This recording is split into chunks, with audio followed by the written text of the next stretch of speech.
السلام علیکم ورحمۃ اللہ وبرکاتہ۔ إن الحمد لله نحمده ونستعينه ونستغفره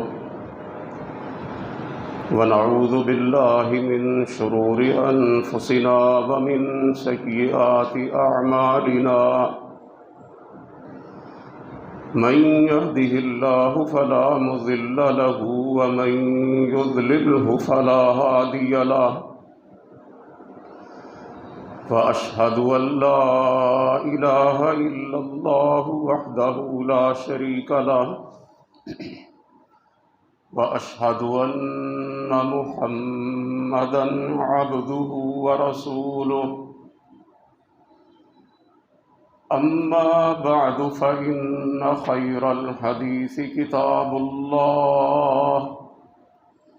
وخير الهدي هدي محمد صلى الله تعالى عليه وسلم، وشر الأمور محدثاتها وكل محدثة بدعة، وكل بدعة ضلالة، وكل ضلالة في النار۔ رب اشرح لي صدري ويسر لي أمري واحلل عقدة من لساني يفقهوا قولي۔ أعوذ بالله السميع العليم من الشيطان الرجيم، بسم الله الرحمن الرحيم۔ وما أمروا إلا ليعبدوا الله مخلصين له الدين۔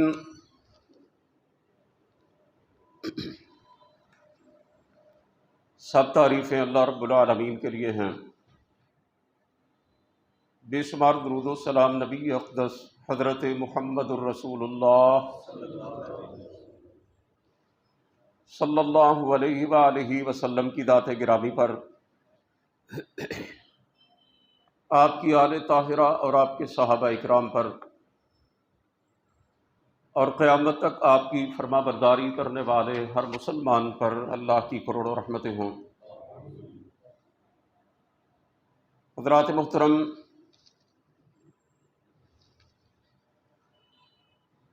آپ سب اس بات کو اچھی طرح جانتے ہیں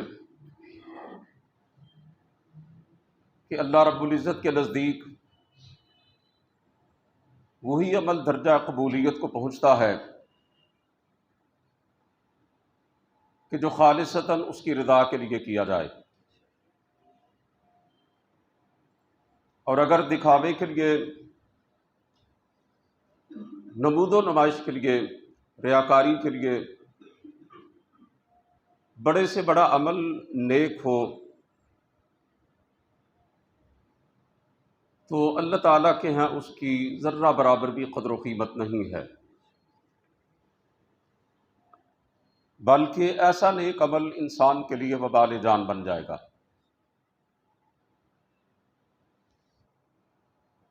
ترمذی شریف کی روایت ہے، اور اس روایت کو بیان کرنے والے ایک بڑے جلیل القدر تابعی ہیں۔ وہ فرماتے ہیں کہ میں مدینہ منورہ گیا، وہاں دیکھا تو ایک شخص کو لوگ گھیرے ہوئے تھے، اس کے ارد گرد جمع تھے۔ تو میں نے پوچھا کہ کیا یہ کوئی بہت بڑے آدمی ہیں، بڑے سردار اور رئیس ہیں کہ ان کو لوگوں نے گھیرا ہوا ہے اور اتنی بڑی تعداد میں ان کے آس پاس موجود ہیں؟ وہ بتلاتے ہیں کہ لوگوں نے کہا کہ یہ حضرت ابو ہریرہ رضی اللہ تعالیٰ عنہ ہیں۔ آپ کو معلوم ہے کہ سرکار دو عالم صلی اللہ علیہ وسلم کی سب سے زیادہ احادیث حضرت ابو ہریرہ رضی اللہ تعالیٰ عنہ سے مروی ہے۔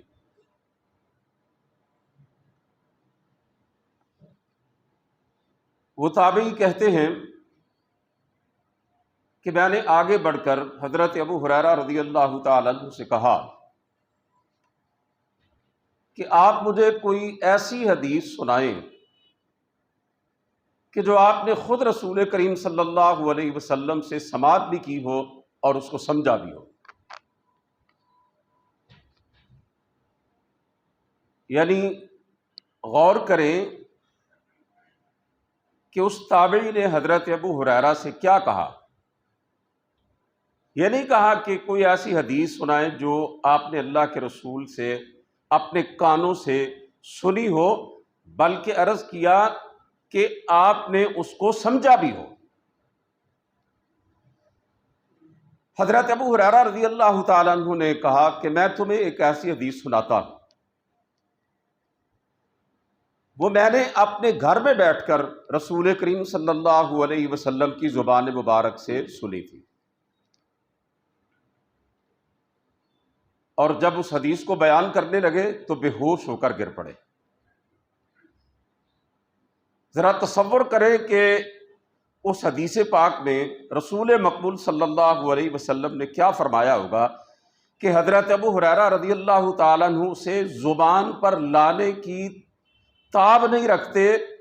اور لوگوں کو سنانے سے پہلے بے ہوش ہو کے گر پڑے۔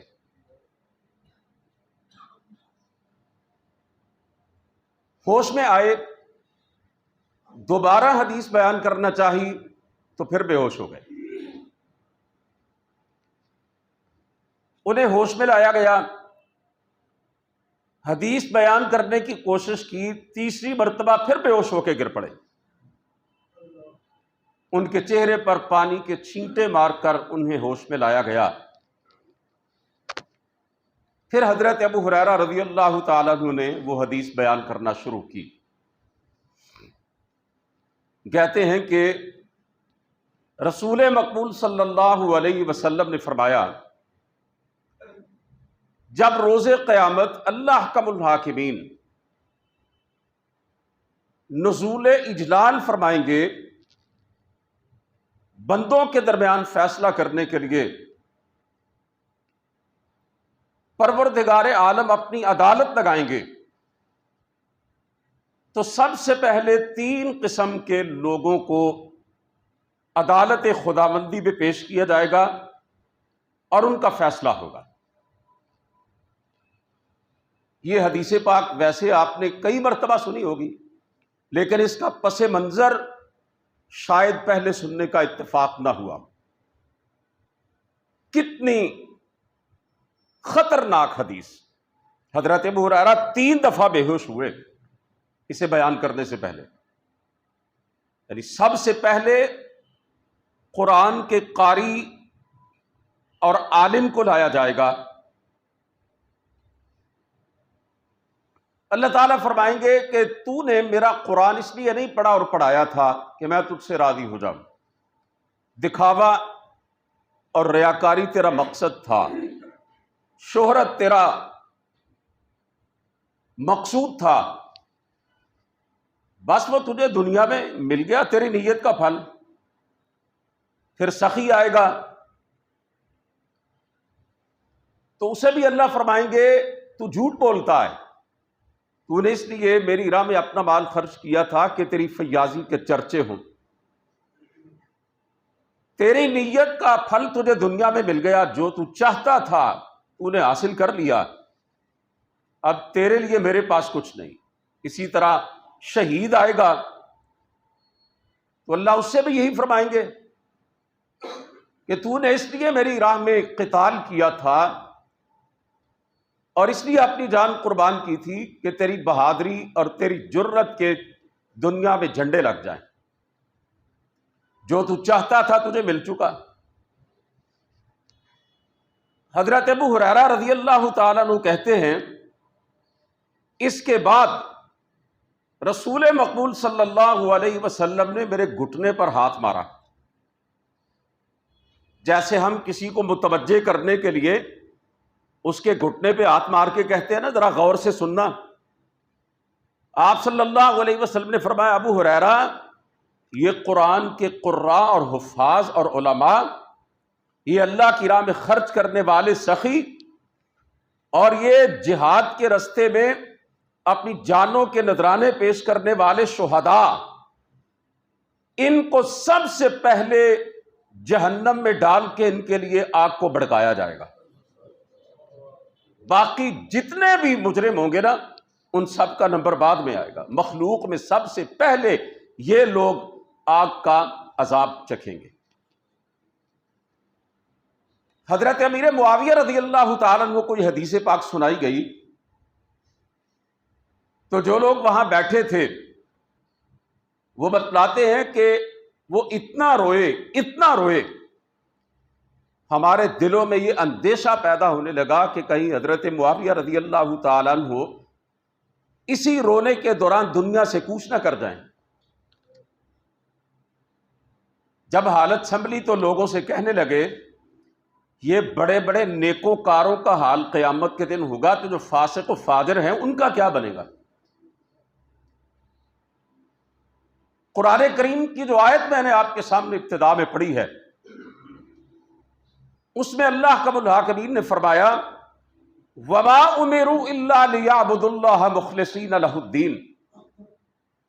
لوگوں کو یہی حکم دیا گیا تھا کہ وہ اپنی نیتوں کو خالص کر کے صرف اور صرف اللہ کی رضا کے لیے اس کی بندگی کریں۔ پہلی ساری امتوں کو اللہ کا الحاکمین کی طرف سے یہی آرڈر جاری کیا گیا تھا۔ سرور کائنات علیہ الصلوۃ والسلام نے فرمایا ان اللہ لا يقبل عملا الا ما اخلص له وابتغي به وجهه، اللہ تعالیٰ صرف اور صرف اس عمل کو قبول کرتے ہیں جو خالصتاً پروردگار عالم کے لیے کیا جائے اور اس کی خوشنودی کے حصول کے لیے انجام دیا جائے۔ عمل خالص اللہ کے لیے ہو۔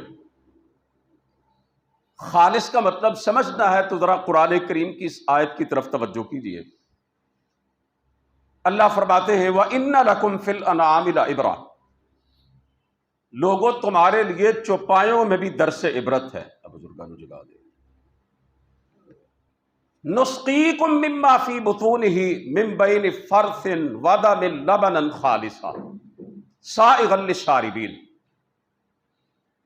فرمایا ہم تمہیں جانوروں کے پیٹوں میں سے گوبر اور خون کے درمیان سے نکال کر خالص دودھ پلاتے ہیں، لبنا خالصا، خالص دودھ پلاتے ہیں، سائغا للشاربین، جو پینے والوں کے لیے بڑا لذیذ ہوتا ہے۔ جانوروں کے پیٹوں میں گوبر بھی ہے خون بھی ہے، لیکن جو دودھ اللہ رب العزت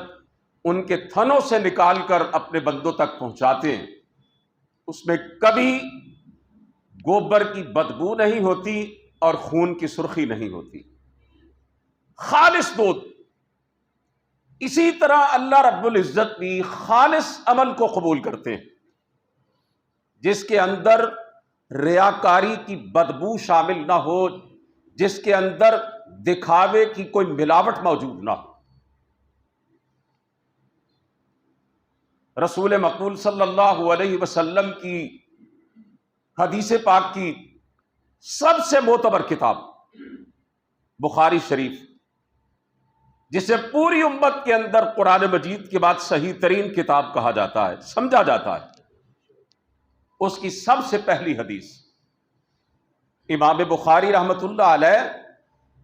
اپنی اس شہرۂ آفاق حدیث کی کتاب میں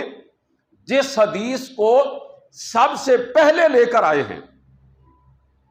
ایک نمبر حدیث بخاری شریف کی۔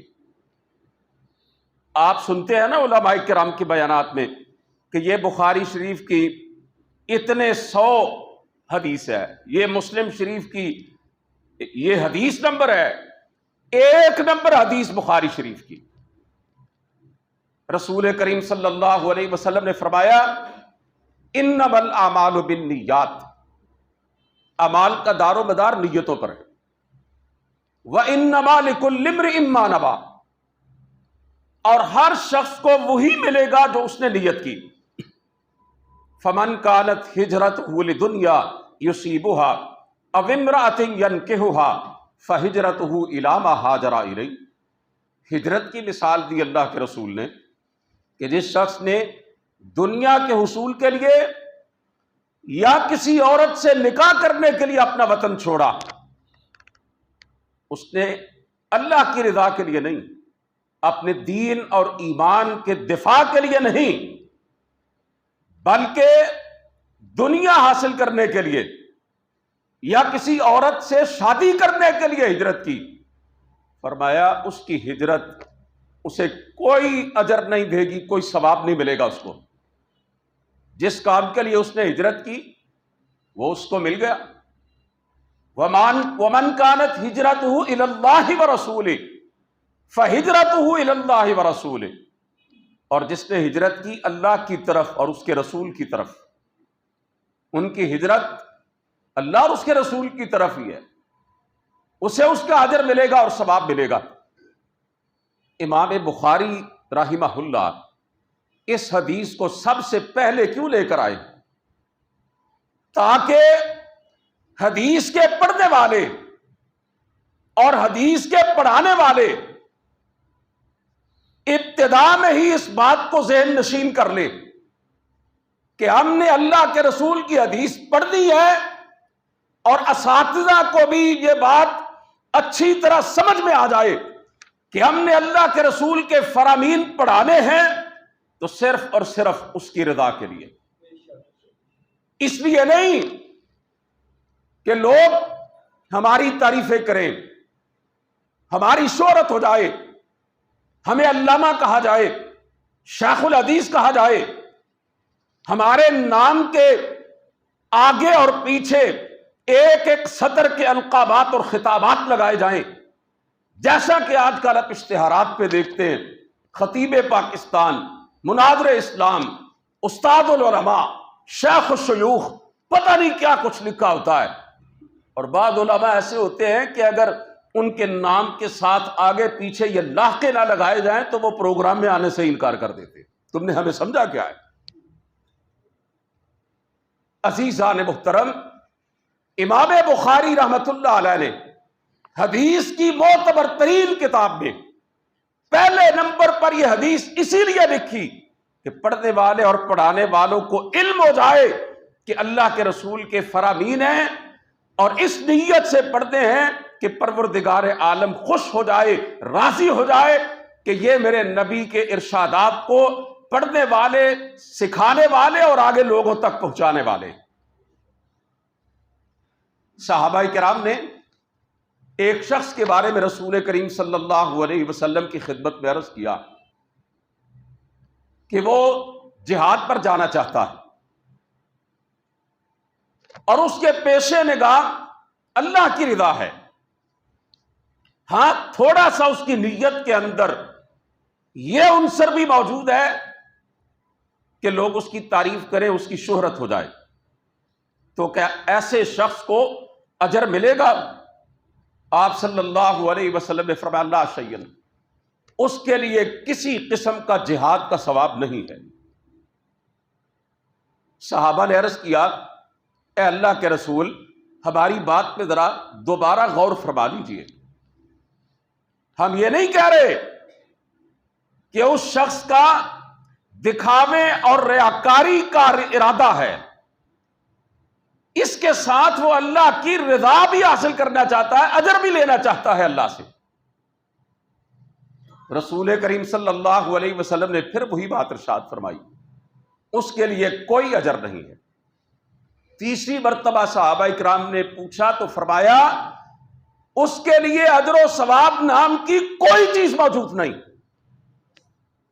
یعنی بندہ اگر یہ کہے کہ یہ نیک عمل میں انجام دے رہا ہوں اللہ کو راضی کرنے کے لیے، لیکن تھوڑا سا میرا یہ بھی ارادہ ہے کہ ذرا لوگ بھی ذرا دیکھ لیں، جیسے دودھ کے اندر ایک ٹب بھرا ہوا ہو نا دودھ کا، اس میں پیشاب کا ایک قطرہ شامل ہو جائے تو آپ کیا کہیں گے؟ اتنا زیادہ دودھ ہے، ایک قطرہ ہی پیشاب کا اس کے اندر مکس ہوا ہے نا، اس سے کیا ہوگا؟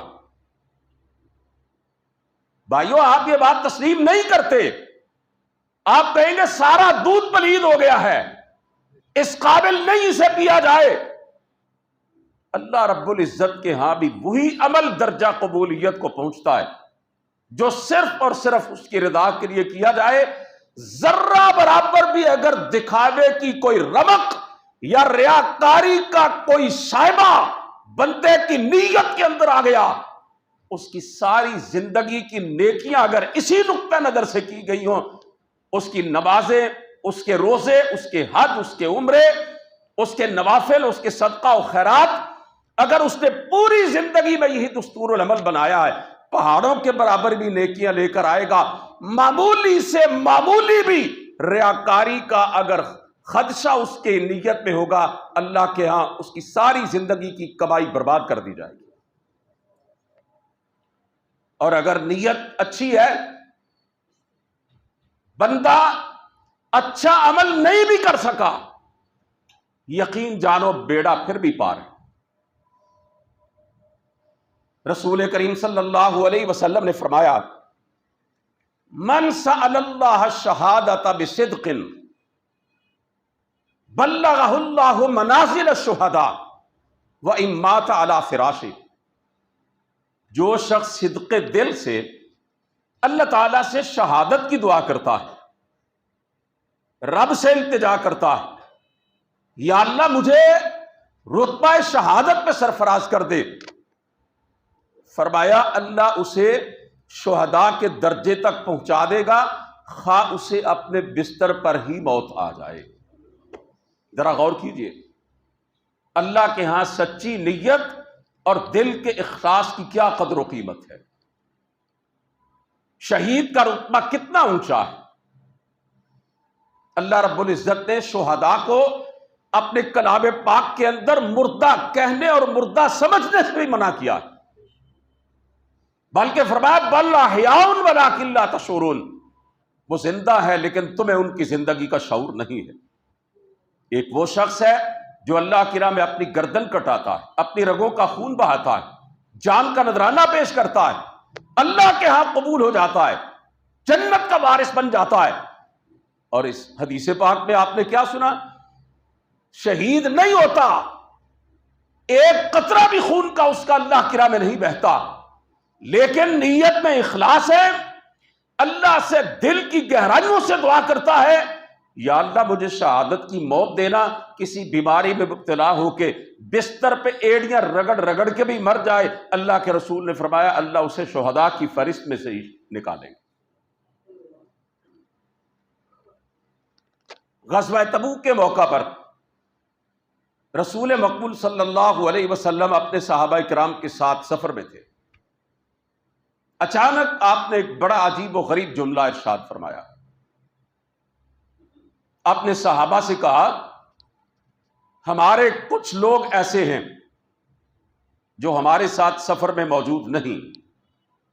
اللہ کی راہ میں جہاد کے لیے نہیں نکلے، وہ اپنے گھروں میں موجود ہیں، لیکن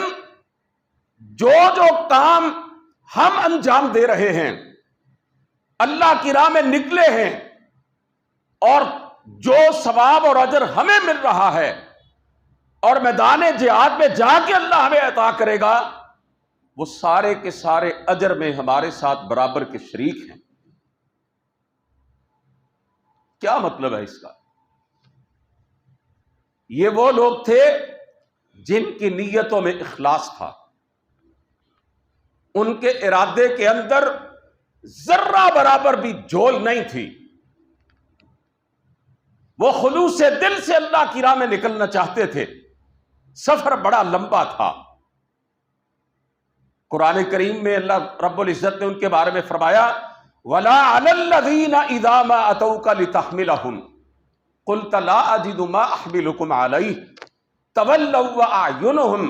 تفیض من الدمع حزنا الا یجدوا ما ينفقون۔ اللہ فرماتے ہیں میرے نبی، میرے کچھ بندے ایسے ہیں جو آپ کے پاس آئے اور کہنے لگے اے اللہ کے رسول، ہم بھی جہاد پہ جانا چاہتے ہیں، اللہ کی راہ میں لڑنا چاہتے ہیں، ہمارے پاس سواری نہیں، ہمیں سواریاں عطا کر دیجئے، سفر بڑا طویل ہے۔ اور اللہ فرماتے ہیں نبی آپ نے ان کو جواب دیا لا اجد ما احملکم علیہ، میرے پاس تو تمہیں دینے کے لیے کوئی سواری نہیں ہے، کسی قسم کا کوئی سامان سفر موجود نہیں ہے۔ فرمایا تولوا واعینہم تفیض من الدمع حزنا الا یجدوا ما ينفقون۔ اے میرے نبی یہ سن کر وہ چلے گئے اور ان کی کیفیت یہ تھی، ان کی آنکھوں سے آنسو بہہ رہے تھے، اس غم کی وجہ سے زار و قطار رو رہے تھے کہ ان کے پاس سواری نہیں ہے، وہ اللہ کی راہ میں جہاد کے لیے نکل ہی نہیں سکتے، اتنے بے سر و سامان ہیں، ان کے پاس اللہ کی راہ میں خرچ کرنے کو کچھ بھی نہیں ہے۔ سچی نیت رکھنے والے اللہ کے یہ بندے ان صحابہ کے اجر و ثواب کو پہنچ گئے جو غزوہ تبوک جیسی مشکل ترین مہم میں اللہ کی رضا کے لیے نکلے تھے، حالانکہ گھر میں بیٹھے ہوئے تھے۔ نیت اچھی ہے سب اچھا ہے، نیت بری ہے سب برا ہے۔ سرور کائنات علیہ الصلوۃ والسلام نے فرمایا ایک شخص اپنے بستر پر آتا ہے، سونے کے لیے آرام کرنے کے لیے لیٹتا ہے، اور اس کی یہ پکی اور سچی نیت ہے کہ میں نے اٹھ کر تہجد کی نماز پڑھنی ہے، لیکن نیند کے غلبے کی وجہ سے وہ اٹھ نہیں سکتا، جیسا کہ اس وقت میرے 2-3 بھائی میں توجہ دلا چکا ہوں نہیں اٹھ رہے، اللہ ان پہ اپنی رحمت کرے۔ ذرا دائیں بائیں دیکھ کے جگا دیں۔ اللہ کے رسول کی احادیثیں سننے اور سنانے کے دوران نیند کا آنا، اس کو آپ کیا نام دیں گے؟ بدقسمتی کے سوا کیا کہیں گے؟ عرض یہ کر رہا تھا، اللہ کے رسول نے فرمایا وہ بندہ بستر پہ آتا ہے، نیت اچھی پکی تہجد کی نماز ادا کرنی، فجر کے وقت اس کی آنکھ کھلتی ہے، تہجد کا وقت گزر چکا۔ میرے پیارے پیغمبر علیہ الصلوۃ والسلام نے فرمایا اللہ اسے تہجد کا پورا اجر عطا کرتے ہیں۔ وَنَوْمُهُ صَدَقَةٌ مِّن رَّبِّهِ، اور جب وہ ساری رات سویا رہا یہ اس کے رب کی طرف سے اس کے لیے صدقہ ہوتا ہے۔ دیکھیں ذرا، نیت یہ ہو کہ اللہ راضی ہو جائے، سچا ارادہ اور پکی نیت ہو، بندہ وہ نیک عمل نہ بھی انجام دے سکے، بارگاہ رب العزت سے اس کا اجر و ثواب مل جاتا ہے۔ اسی طرح ایک اور حدیث پاک رسول کریم صلی اللہ علیہ وسلم کی سماعت فرمائیے۔ میرے پیغمبر نے فرمایا دنیا میں 4 قسم کے لوگ ہیں، ایک وہ ہے کہ جسے اللہ نے مال بھی دیا اور علم بھی دیا ہے، رزقہ اللہ مالا و علما، دونوں چیزیں اللہ نے عطا فرمائی ہیں اس کو، فہو یتقی اللہ فیہ، وہ اس مال کے بارے میں اللہ سے ڈرتا ہے کہ یہ مال میرے رب نے دیا ہے، پروردگار کی بغاوت کے کاموں میں خرچ نہیں کروں گا۔ وَيَصِلُ فِيهِ رَحِمًا، اور وہ صاحب علم مالدار اس مال کے ذریعے صلہ رحمی کرتا ہے، رشتہ داروں کو دیتا ہے، عزیزوں کو دیتا ہے، گلی محلے کے لوگوں کی مدد کرتا ہے، یتیموں، مسکینوں، مسافروں، غریبوں کو سپورٹ کرتا ہے۔ رسول کریم صلی اللہ علیہ وسلم نے فرمایا وہ یہ بھی جانتا ہے کہ میرے اس مال کے اندر اللہ کا حق ہے جو میں نے ادا کرنا ہے، وَيَعْلَمُ لِلَّهِ فِيهِ حَقًّا، وہ ان تمام حقوق کو ادا کرتا ہے کیونکہ اللہ نے اسے مال کے ساتھ ساتھ علم بھی دیا۔ یہ اللہ کی بہت بڑی نعمت ہوتی ہے، اللہ کاروبار دے دے، تجارت دے دے، اور ساتھ دین کا علم بھی عطا فرما دے۔ یہ نور علی نور والی صورتحال ہے۔ فرمایا دوسرا بندہ وہ ہے جسے اللہ تعالیٰ نے رزق نہیں دیا، زیادہ مال نہیں دیا، لیکن اس کو علم عطا فرمایا۔ وہ اللہ تعالیٰ کی بارگاہ میں عرض کرتا ہے، یا اللہ تو مجھے بھی فلاں آدمی کی طرح مال دیتا، میں تیری راہ میں خرچ کرتا، اللہ نیکی کے کاموں میں صرف کرتا، تو نے مجھے بھی دولت دی ہوتی، میں تیرے بندوں کی بھلائی کے لیے اسے تیری راہ میں لٹاتا۔ وہ شخص جس کو اللہ نے علم دیا ہے، مال نہیں دیا، اس کا ارادہ، اس کی نیت پاک اور صاف، اللہ سے مانگتا ہے مجھے بھی اللہ تو نے مال دیا ہوتا فلاں کی طرح میں بھی تیری راہ میں خزانوں کے منہ کھول دیتا۔ مال نہیں، خرچ کرنے کا پکا ارادہ ہے، دین کی سمجھ ہے۔ رسول کریم صلی اللہ علیہ وسلم نے فرمایا فَأَجْرُهُمَا سَوَاءٌ، اجر و ثواب کے لحاظ سے دونوں برابر ہیں، نیت کا پھل ہے نا۔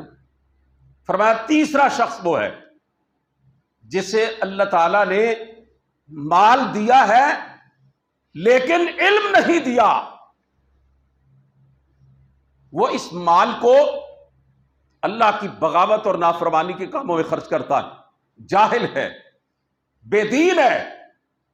کتاب و سنت کے علم سے بے بہرہ ہے، رب کی نافرمانی اور بغاوت کے کاموں میں دولت کو خرچ کرتا ہے، لٹاتا ہے، اللہ کے ہاں مجرم ہے۔ اور فرمایا چوتھا شخص ایسا ہے جسے اللہ نے نہ مال دیا ہے نہ علم دیا ہے، کچھ بھی نہیں دیا، اور یہ کیا کہتا ہے، اس کی نیت کیا ہے، یہ کہتا ہے کاش میرے پاس بھی مال ہوتا،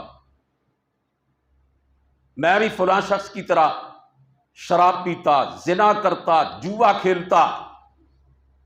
بے حیائی کا بازار گرم کرتا، عیاشیاں کرتا، میں بھی دنیا میں مزے لوٹتا۔ رسول کریم صلی اللہ علیہ وسلم نے فرمایا پہلے شخص کے پاس مال تھا، اللہ کی بغاوت کے کاموں میں خرچ کرتا، یہ جو بندہ اس کے پاس مال نہیں، علم بھی نہیں،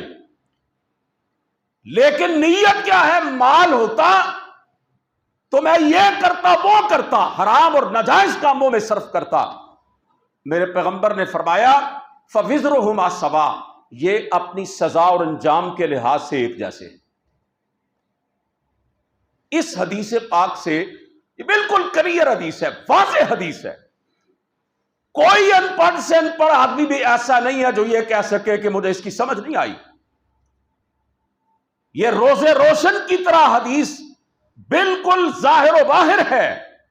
کہ اگر نیت اچھی ہے اللہ کی طرف سے اس کا اجر ملے گا، اور اگر نیت بری ہے تو عمل جو ہے وہ بندے نے برا کیا ہو یا نہ کیا ہو لیکن اس کا انجام اس کے حق میں اچھا نہیں ہوگا۔ رسول کریم صلی اللہ علیہ وسلم نے فرمایا، یہ بڑی ایک زبردست حدیث پاک میں آپ کے سامنے بیان کرنے جا رہا ہوں۔ آپ نے فرمایا اپنے صحابہ سے، مجھے تمہارے متعلق سب سے زیادہ جس چیز کا ڈر ہے وہ شرک اصغر ہے۔ اصغر کہتے ہیں چھوٹے کو، چھوٹا شرک ہے۔ ایک تو شرک اکبر ہے نا، بڑا شرک، اس کو سب جانتے ہیں اور بہت سے لوگ اس سے مجتنب بھی رہتے ہیں۔ اللہ کے علاوہ کسی اور کے سامنے سجدہ کرنا، کسی قبر مزار کے سامنے جھکنا، اللہ کے علاوہ کسی اور سے مشکلات و مصائب میں غائبانہ پکارنا کسی کو مدد کے لیے، اللہ رب العزت کو چھوڑ کر کسی اور کے در پہ جا کے جبین نیاز کے تقدس کو پامال کرنا، اللہ کے علاوہ کسی اور کو اپنا حاجت روا سمجھنا، بگڑی بنانے والا سمجھنا، نفع اور نقصان کا مالک سمجھنا، قسمتیں بنانے والا سمجھنا، کسی اور کو رزق دینے والا، اولاد دینے والا، عزت دینے والا سمجھنا، یہ تو واضح شرک ہے، سب جانتے ہیں۔ یہ شرک اصغر، اللہ کے رسول نے فرمایا مجھے سب سے زیادہ اپنی امت کے حوالے سے اس کا ڈر ہے کہ میری امت میں یہ شرک نہ آ جائے۔ عرض کیا گیا اللہ کے رسول وہ کیا ہے؟ تو آپ نے فرمایا وہ ہے ریاکاری، دکھاوا، دوسروں کو دکھانے کے لیے نیکیاں انجام دینا۔ رسول کریم صلی اللہ علیہ وسلم نے آگے بتلایا اللہ قیامت کے دن اس قسم کے لوگوں کو بالکل الگ کر دیں گے، اور اللہ ان سے فرمائیں گے جن لوگوں کو دکھانے کے لیے تم دنیا میں نیک اعمال انجام دیتے تھے نا، آج ان کو پکارو، ان کو بلاؤ، وہ اگر طاقت رکھتے ہیں تو تمہیں تمہارے اعمال کا اجر دے دیں۔ مجھے راضی کرنے کے لیے تم نے نیکیاں نہیں کی تھی، اب میری بارگاہ سے تمہیں کچھ نہیں ملے گا۔ جن کو دکھانے کے لیے یہ سب کرتے تھے نا، ذرا انہی سے لے لو آج ثواب بھی۔ اب کس کے پاس اتنی طاقت ہوگی کہ وہ اللہ رب العزت کے اس چیلنج کو قبول کر سکے؟ کوئی ہے ایسا؟ جزا اور سزا کا مالک تو میرا رب ہے۔ بعض لوگ نماز پڑھنے کے لیے مسجد کی طرف جاتے ہیں، ارادہ کیا ہوتا ہے؟ چلو یار نماز پڑھ لینے، محلے دے لوگ ہمیں بے نماز ہی نہ سمجھنا شروع کر دیں، یا یہی کہنا نہ شروع کر دیں اچھا خاصا معقول آدمی ہے لیکن نماز نہیں پڑھتا، مسجد میں نہیں آتا۔ لوگوں کو دکھانے کے لیے نماز پڑھنا تو دور کی بات، حدیث پاک کے مطابق جو بندہ اللہ کی رضا کے لیے اپنے گھر سے نماز پڑھنے کے لیے مسجد کے اندر آتا ہے، میرے نبی نے فرمایا بڑے زبردست طریقے سے انتہائی خشوع و خضوع کے ساتھ نماز پڑھتا ہے، بڑی اعلیٰ درجے کی نماز پڑھتا ہے، کیونکہ نماز کے دوران اسے محسوس ہوتا ہے کہ ایک آدمی اس کو دیکھ رہا ہے، اور یہ بتلانے اور جتانے کے لیے کہ میں بڑا عابد و زاہد ہوں، میرے نبی نے فرمایا اسے دکھانے کے لیے اپنی نماز کو اور خوبصورت بناتا ہے، اس کی نماز اس کے منہ پہ دے ماری جاتی ہے، وہ نماز نہیں رہتی، وہ شرک بن جاتا۔ من صلی یرائی فقد اشرک ومن صام یرائی فقد اشرک، فرمایا جس نے دکھاوے کے لیے نماز پڑھی اس نے نماز نہیں پڑھی، شرک کیا۔ جس نے دکھاوے کے لیے روزہ رکھا اس نے روزہ نہیں رکھا، اس نے شرک کیا۔ اس لیے کہ نیک اعمال تو رب کو دکھانے کے لیے کیے جاتے ہیں، اگر کسی اور کو دکھانے کے لیے کیے گئے اس کا مطلب ہے جن کو خوش کرنے کے لیے نیک عمل کیا رب کے ساتھ اس کو ملا دیا، اسے پروردگار کے درجے پر پہنچا دیا، اللہ کی رضا کے اندر اسے شریک ٹھہرا دیا۔ یہ شرک اصغر ہے۔ سرور گرامی علیہ الصلوۃ والسلام ایک دفعہ صحابہ کرام کے پاس آئے، صحابہ باتیں کر رہے تھے، دجال کے بارے میں گفتگو کر رہے تھے، اور اللہ کے رسول نے فرمایا ہے کہ دجال سے بڑا فتنہ کوئی نہیں۔ صحابہ کی باتیں سنی تو آپ نے صحابہ سے کہا کہ میں تمہیں اس فتنے سے بھی ایک زہرناک فتنے سے آگاہ نہ کروں، دجال کے فتنے سے بھی بڑا فتنہ۔ عرض کیا اللہ کے رسول ضرور فرمائیے۔ میرے پیغمبر نے فرمایا وہ ہے ریاکاری اور دکھاوے کا شرک۔ قرآن کریم میں اللہ رب العزت نے ارشاد فرمایا الذین آمنوا ولم یلبسوا ایمانہم بظلم اولئک لہم الامن وہم مہتدون، جو لوگ ایمان لائے اور جنہوں نے اپنے ایمان کے اندر ظلم کی ملاوٹ نہیں ہونے دی، وہی دنیا اور آخرت میں امن میں ہوں گے اور وہی ہدایت یافتہ۔ صحابہ کرام نے یہ آیت سنی تو بڑے پریشان ہوئے، آپ صلی اللہ علیہ وسلم کی خدمت میں آئے، کہنے لگے اللہ کے رسول اس آیت نے تو ہمیں بہت ڈرایا ہے، آج تو پورا قرآن ہم سن جاتے ہیں نا، شاید ہی کوئی اللہ کا بندہ ایسا ہو جو ڈرتا ہو۔ ایک ایک آیت سن کے صحابہ سمجھتے اور پھر اس کے اثرات ان کے دلوں پر ہوتے، کہنے لگے اللہ کے رسول اس آیت نے ہمیں بڑا خوف زدہ کر دیا کہ جو ایمان لائے اور پھر اپنے ایمان میں ظلم کی آمیزش نہیں کی، امن انہی کو ملے گا۔ تو ہم میں سے کون ایسا ہے جس سے ظلم نہیں ہوتا؟ کوئی نہ کوئی ہم سے گناہ ہوتا ہے، کوئی نہ کوئی زیادتی ہوتی ہے، کوئی نہ کوئی کمی بیشی ہوتی ہے، کسی نہ کسی کے ساتھ ہم کبھی نہ کبھی کوئی غلط سلوک کر جاتے ہیں، تو کون بچے گا؟ فرمایا میرے صحابہ تم اس آیت کا مفہوم نہیں سمجھے ہو، یہاں ظلم سے مراد، ذرا سورہ لقمان کی وہ آیت پڑھو، حضرت لقمان نے اپنے بیٹے کو نصیحتیں کرتے ہوئے کہا تھا یا بنی لا تشرک باللہ ان الشرک لظلم عظیم، اے میرے بیٹے اللہ کے ساتھ شرک نہ کرنا کیونکہ یہ سب سے بڑا ظلم ہے۔ میرے نبی نے فرمایا اس کا مطلب یہ ہے کہ جو لوگ ایمان لائے اور پھر اس ایمان کے اندر انہوں نے شرک کی ملاوٹ نہیں ہونے دی، وہ کامیاب ہیں، آخرت میں بھی انہیں امن ملے گا، وہی ہدایت پائیں گے۔ تو میرے عزیزو، اللہ نے ہمیں ایمان کی نعمت عطا فرمائی، ہمیں چاہیے کہ یہ جو شرک اصغر ہے، یہ ریاکاری، نمود و نمائش اور دکھاوے کا یہ شرک جو ہمارے معاشرے کے اندر پنپتا چلا جا رہا ہے اور جو ایک معاشرتی روگ اور بیماری کی صورت اختیار کر چکا ہے کہ لوگ حج اور عمرہ کرنے کے لیے جاتے ہیں، طواف کے دوران اپنے رب سے اپنا تعلق بنانے کی بجائے، دعاؤں اور مناجات کی بجائے، پروردگار عالم کو یاد کرنے کی بجائے